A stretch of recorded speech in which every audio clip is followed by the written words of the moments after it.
Assalamualaikum warahmatullahi wabarakatuh. Saya mau Zaki Asad dengan NIM 051 dan 41036.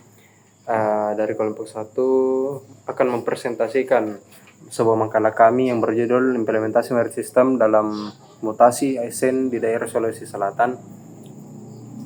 Jadi menurut Undang-Undang Nomor 20 Tahun 2023, bagaimana sebuah ASN berfungsi sebagai pelaksana kebijakan publik, pelayan publik, serta pemersatu dan perekat suatu bangsa. Oleh karena itu, profesionalisme ASN itu sangat menentukan bagaimana kualitas dalam suatu pemerintahan. Jadi penerapan merit system adalah salah satu upaya dalam kesuksesan dalam suatu pemerintahan.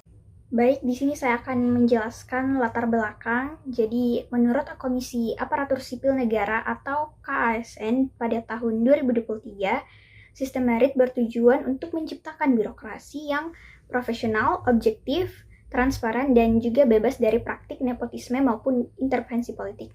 Nah, tapi dalam praktiknya dalam dunia nyata masih terdapat beberapa tantangan.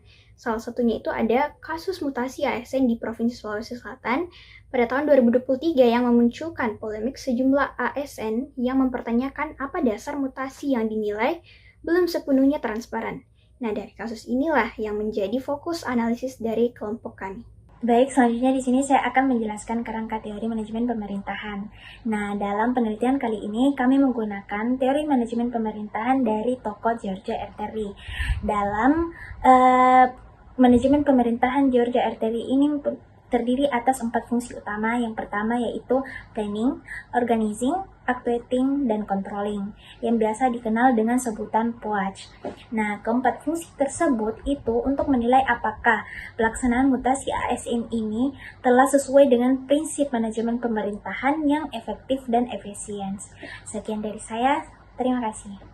Selain teori manajemen, kami juga menggunakan konsep sistem merit. Menurut Undang-Undang Nomor 20 Tahun 2023, sistem merit merupakan kebijakan manajemen ASN yang didasarkan pada kualifikasi, kompetensi, kinerja, integritas, moralitas, dan potensi pegawai tanpa membedakan latar belakang politik, suku, agama, maupun faktor non-objektif lainnya.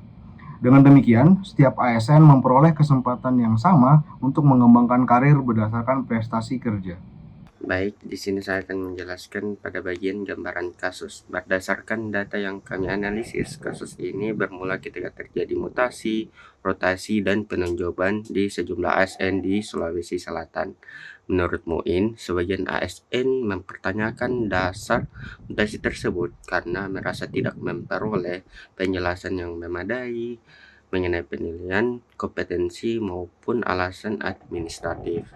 Persoalan ini kemudian mendapat perhatian di DPRD, BKN, KSN, hingga Kementerian Dalam Negeri. Mungkin itu saja dari saya. Terima kasih. Bismillahirrahmanirrahim. Baik, apabila dari kasus tersebut dianalisis menggunakan teori George R. Terry, fungsi pertama yaitu planning menunjukkan bahwa mutasi seharusnya didasarkan pada kebutuhan organisasi, pemetaan kompetensi, dan manajemen talenta.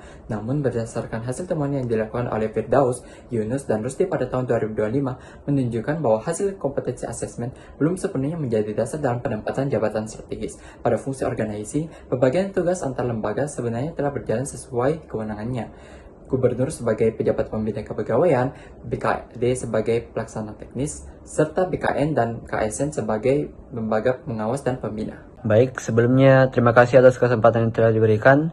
Jadi pada kesempatan kali ini saya akan menjelaskan materi mengenai analisis actuating dan controlling. Sebelumnya perkenalkan, nama saya Andi Fatir Muhammad dengan NIM E0512411094. Jadi untuk mempersingkat waktu, kita langsung saja ke penjelasannya. Pada fungsi actuating, pemerintah menyampaikan bahwa mutasi dilakukan untuk meningkatkan efektivitas organisasi dan pelayanan publik. Namun, berdasarkan hasil analisis, pelaksanaan kebijakan tersebut masih memunculkan keberatan dari sejumlah ASN karena kurangnya transparansi dan penyampaian dasar mutasi. Sementara itu, pada fungsi controlling, KASN dan BKN menjalankan pengawasan melalui proses verifikasi dan validasi agar seluruh kebijakan tetap sesuai dengan prinsip sistem merit dan ketentuan peraturan perundang-undangan. Sekian, terima kasih. Assalamualaikum warahmatullahi wabarakatuh. Assalamualaikum warahmatullahi wabarakatuh. Perkenalkan, saya Fajriani dengan NIM E0512410086. Baik, di sini saya akan menjelaskan poin terkait faktor pendukung dan penghambat dari kasus yang kami ambil. Nah, menurut Sandi Nirwana dan rekan-rekannya pada tahun 2022, keberhasilan implementasi sistem merit dipengaruhi oleh regulasi, komitmen pimpinan, kompetensi aparatur, sistem informasi kepegawaian, dan mekanisme pengawasan.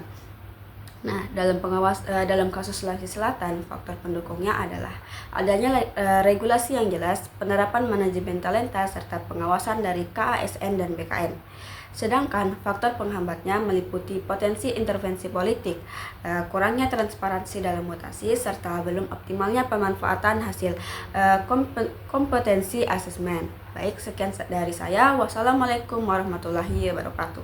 Itulah bahasan-bahasan materi-materi yang telah teman-teman saya bawakan sebelumnya, sehingga masuklah kami pada bab kesimpulan, di mana dari hasil analisis kami, implementasi proses meritokrasi di Provinsi Sulawesi Selatan telah menunjukkan kemajuan dengan adanya regulasi yang kuat, penerapan manajemen talenta, serta pengawasan dari KASN maupun BKN. Namun demikian, penerapannya itu masih belum sepenuhnya konsisten karena masih ditemukan permasalahan pada aspek transparansi, objektivitas, serta komunikasi dalam proses mutasi ASN. Oleh sebab itu, reformasi birokrasi masih perlu untuk terus diperkuat. Halo teman-teman, perkenalkan nama saya Rosalia Datulome dengan NIM E0512410010. Di sini saya akan membacakan penutup. Sebagai rekomendasi kami berpendapat bahwa pemerintah daerah perlu memperkuat penerapan sistem merit dengan memanfaatkan hasil penilaian kompetensi sebagai dasar utama mutasi, meningkatkan transparansi kepada ASN, memperkuat koordinasi antara BKD, BKN, dan KASN, serta menjaga seluruh proses pegawaian serta bebas dari intervensi yang tidak objektif. Rekomendasi ini juga sejalan dengan kesimpulan yang kami susun dalam makalah kami. Dan demikianlah hasil presentasi kami. Terima kasih atas perhatian Ibu dosen dan teman-teman sekalian. Wassalamualaikum warahmatullahi wabarakatuh.